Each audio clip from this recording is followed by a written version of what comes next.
Lihan, sinabi ko na nga, hindi mo pa rin bago pinagbibigyan? Kung sinabi mong tapos na, tapos na. Ying, alam ko na, ikaw lang pinakikinggan ni Kuya. Hindi tulad ng iba dyan, 5 taon na lumipas, wala pa rin na pala. Huwag mo nang sabihin yan.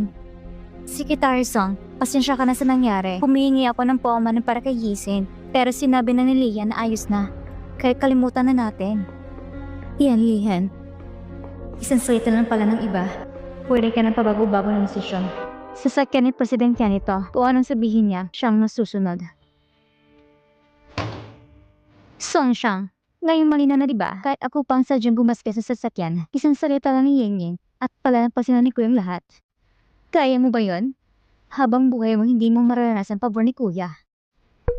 Si Kuya mismo bibili ng sasakyan para kay Ying bilang regalo sa kanya. Samantalang ikaw, dito ka lang nagbebenta ng sasakyan. Sino nagsabing si Shang Shang ay